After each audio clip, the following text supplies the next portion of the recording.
preparar proyectos para el Laboratorio de Ingeniería Metalúrgica.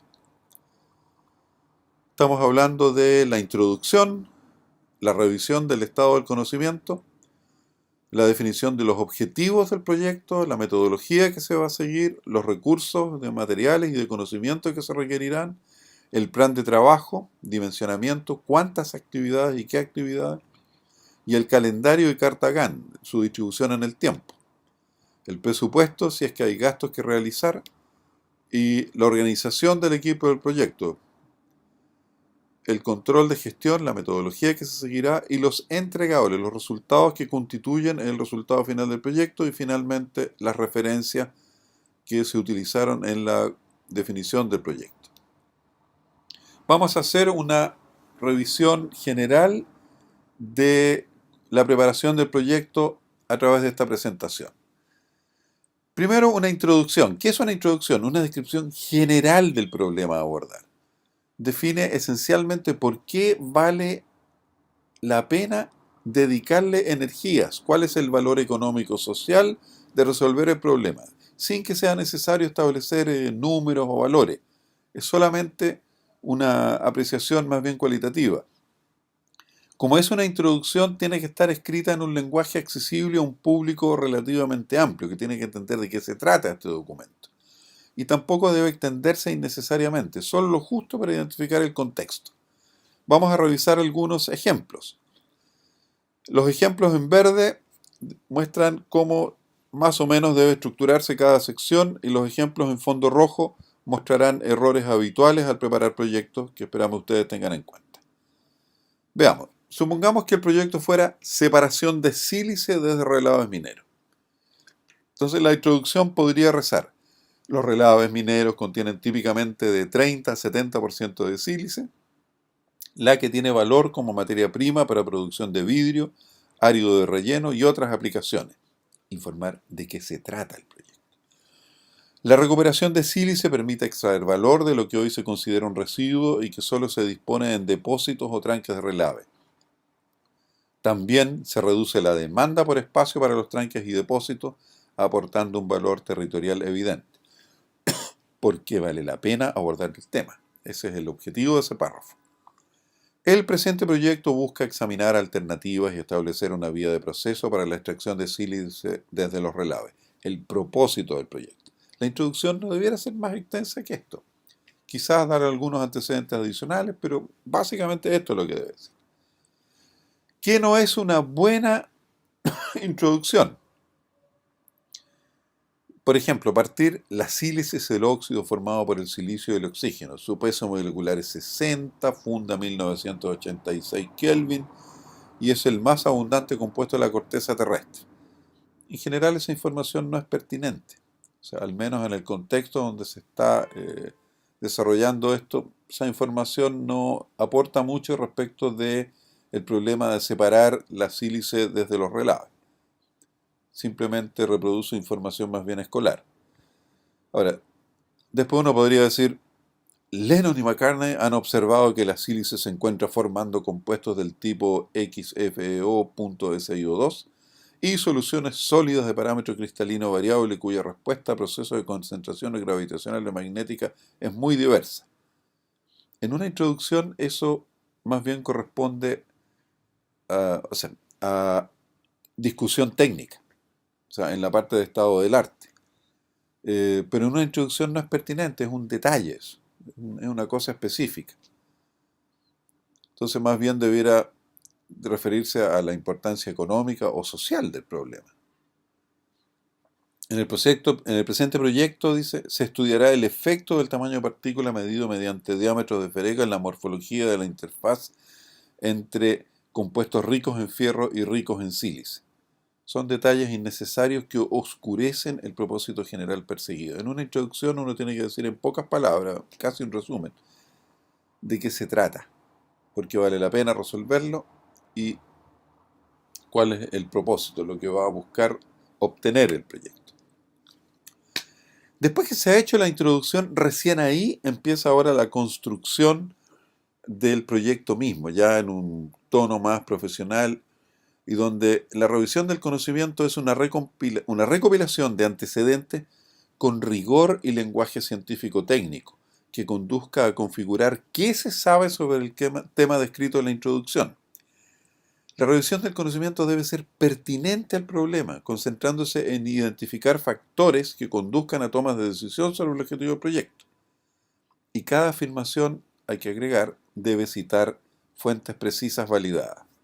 Miremos los ejemplos. Revisión del conocimiento. Según datos de Cerne Agiomin, referencia 1, los relaves chilenos contienen una media de 50-60% de sílice con máximos de 80 y mínimos de 20. Datos bastante más precisos que los de la introducción. Los principales componentes de dichos relaves son óxido de silicio, fierro, calcio, magnesio y aluminio. Referencia 2. Es un dato, es una afirmación que no es obvia, por lo tanto requiere ser referida a la fuente. La distribución granulométrica típica presenta un P80 bajo 300 micrones, otra vez referencia 3. La información mineralógica es mucho más escasa y dispersa, lo que hace difícil una generalización. No hay referencia porque justamente se dice que hay poca información. Después, seguimos con la revisión. Estamos en un proyecto cuyo propósito es recuperar sílice de relave. La separación de una sílice más o menos pura se puede abordar por una combinación de métodos gravitacionales, magnéticos y químicos. ¿De dónde salió eso? De la referencia 4. Los ensayos con métodos magnéticos han sido reportados en las referencias 6 a 9, con éxito variable, que es lo que dicen las referencias 6 a 9, según la mineralogía del relave. En todos los casos se logra, sin embargo, una remoción de fierro y un aumento de la concentración de sílice en el producto. Después, los métodos gravitacionales, que fueron citados en la frase inicial, también permiten separaciones de partículas conteniendo primariamente otros compuestos. Ahora, referencia 10 a 15. De esas uno puede decir, mire, en particular Gilmour y Waters, referencia 13, lograron una concentración superior a 85%, utilizando una secuencia de separación magnética, luego gravitacional, luego remolienda y nueva separación gravitacional a escala de laboratorio. En Chile, Parra y Alquinta realizaron pruebas utilizando un jig, un tipo de máquina, referencia 15, con un relave de oro que ya tiene un mayor contenido de sílice, logrando una concentración de 80% a pruebas a escala piloto. La patente chilena número 5489, eso en sí es una referencia, describe un proceso y las correspondientes instalaciones, específicamente dedicado a la extracción de cuarzo de minerales triturados. La protección expiró y se encuentra por ello en el dominio público. Referencia 16, que da antecedentes más extensos sobre la patente. Y así, etcétera, etcétera. La información que constituye revisión del conocimiento, uno la va organizando. Cuando termina esta enumeración de antecedentes, uno establece lo que se llama el estado del arte. Bueno, de todo lo que estudiamos, ¿qué concluimos? Primero, que no existe un proceso universal para refinar relave y extraer sílice, cada yacimiento requiere pruebas específicas, que los métodos de concentración magnética y gravitacional son las alternativas más económicas para lograr una refinación, aunque el producto varía en calidad de un relave a otro, que no se encontró antecedente de un proceso industrial que pueda proporcionar información sobre resultados de proceso y costos, y que la variable principal que condiciona el resultado de la separación es la mineralogía del relave. Y con eso quedamos en condiciones de plantear ahora, bueno, cuál es el objetivo del proyecto, sabiendo que estos son los antecedentes. Errores comunes. Bueno, de que no hay revisión del conocimiento. La gente dice directamente mi objetivo es tal o cual. Plop. Segundo, se presenta una discusión, pero no se hace cita bibliográfica. O sea, no se cumple con informar a quien se le está dedicando el proyecto la fuente de las afirmaciones que los autores realizan y que le permita juzgar si esas fuentes son o no son confiables. Escribir es fácil, decir la verdad no es tanto. Tercero, a veces la revisión del conocimiento discute un número reducido y más encima sesgado de referencias. Solamente algunas, y por ejemplo, solo trabajo en Chile, o solo referencias norteamericanas, como si en Europa o en Asia nunca se hubiera estudiado el tema, o solamente artículos científicos, pero ninguna patente. Y por otro lado, un error también frecuente es presentar información general, que la fórmula de la sílice, que el peso atómico, que la densidad, que la permeabilidad magnética, y una cantidad de números que son irrelevantes cuando se va a definir el objetivo del proyecto. Son los errores más frecuentes. Pueden haber otros. Ahora, fuentes para hacer la revisión del conocimiento. Libros y artículos de revistas para temas fenomenológicos o de modelación. Se puede usar el Science Direct, que está en la biblioteca, o el Google Académico, así tal cual, o Google Scholar, si es que lo van a usar en inglés, pero si uno le pone Google Académico también aparece. Fuentes también son patentes para ideas de implementación de conceptos, a diferencia de los artículos científicos, que suelen dar más bien datos y modelos y ser relativamente escuetos en la definición de los dispositivos para hacer las cosas. Las patentes suelen ser bien claras en el cómo se hicieron las cosas. A veces distorsionan un poco, pero nos acercan mucho más a la implementación, al cómo hacerlo. Por eso que son una fuente importante. En ese sentido, el servicio de patentes norteamericano, United States Patent Office.gov, o el sitio europeo que no está mencionado acá, o el mismo Google académico dan bastante información sobre patentes. Otras fuentes son normas, sean ISO, ASTM, British Standard, DIN, o las japonesas, o incluso las rusas, a las cuales tenemos menos acceso. También nos pueden aportar información relevante respecto de, por ejemplo, métodos de ensayo, o caracterización de productos, o de materias primas, etc. Por último, los catálogos de proveedores para datos de equipos utilizados o requeridos son fundamentales, y ahí Google es una fuente casi infinita de información.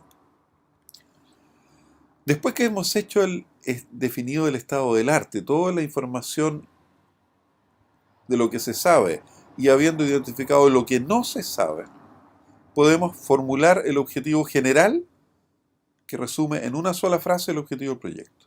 La idea es que sea una sola frase. Y después los objetivos específicos, que descomponen el objetivo general en factores que determinan el logro del objetivo. Es una descomposición lógica y analítica. No es cronológica. Los objetivos específicos no son las etapas del proyecto. Ejemplo. Objetivo general, definir un proceso para extraer un concentrado de silicio desde los relaves de la minera San Carlos Alberto. Objetivo específico, evaluar la efectividad de aplicar una primera etapa de limpieza magnética. Objetivo específico 2, evaluar la efectividad de utilizar una separación vía mesa vibratoria o un relave seco. Objetivo específico número 3, evaluar la efectividad de utilizar una espiral Humphrey. Objetivo número 4, evaluar la efectividad de utilizar un separador de tipo Falcon, Nelson o Mosley. Una formulación pobre de objetivo, es decir, objetivo general, concentrar sílice contenido en relaves mineras San Alberto, hasta ahí razonablemente bien, a pesar de que definir un proceso para extraer es bastante más preciso, pero todavía es aceptable. Pero después en los objetivos específicos, ahí nos fuimos para otro lado. Analizar opciones de proceso, diseñar un plan de experimento, obtener relave. Eso es el plan de trabajo. Eso no son objetivos específicos. Los objetivos específicos tienen que descomponer el qué significa concentrar sílice, no definir lo que vamos a hacer distribuido en el tiempo.